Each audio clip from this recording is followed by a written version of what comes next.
This is Scott Spratt from ProFootballFocus.com Fantasy, and this is another Fantasy Slant.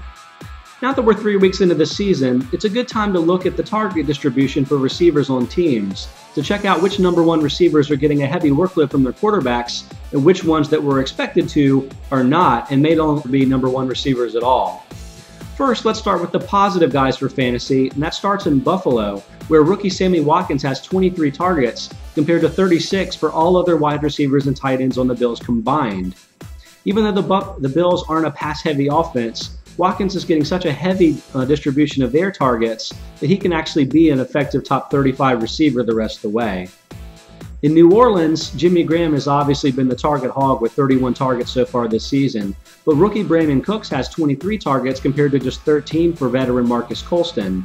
I think we expected Breeze to spread the ball around a little bit more than he has, but the fact that he hasn't is good news for Cooks, who joins Watkins as a top 35 receiver, and is bad news for Colston, who you should look to sell for whatever value you can get in shallower formats.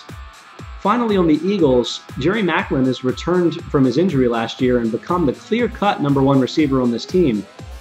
His 31 targets this year are just 2 fewer than Jordan Matthews and Riley Cooper combined. And Zach Ertz, while he's been an effective fantasy player so far, has just 13 targets for the year, which means that Macklin is the clear guy on the team and a top 15 receiver overall.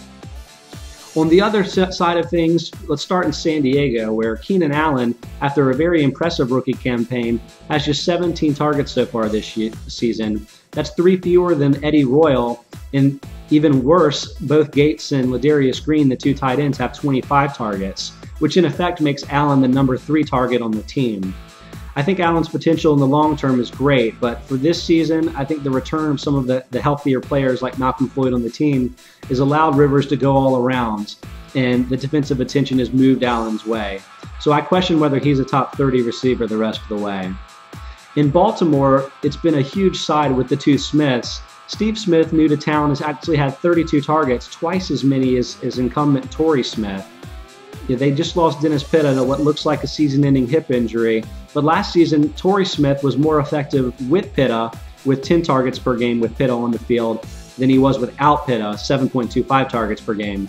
So I think Steve Smith is clearly a top 15 receiver the rest of the way, and I think Torrey Smith is basically droppable in all but deeper formats.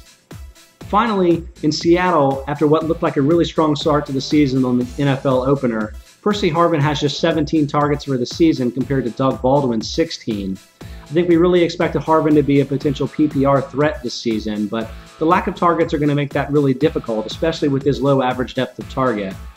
Now, he'll catch some carries this season, like his 50-yard run a couple weeks ago, and that's going to buoy his potential, but I think those looking for 5 to 10 catches a game from Harvin are going to be disappointed in what looks like still the run-heaviest offense in the league.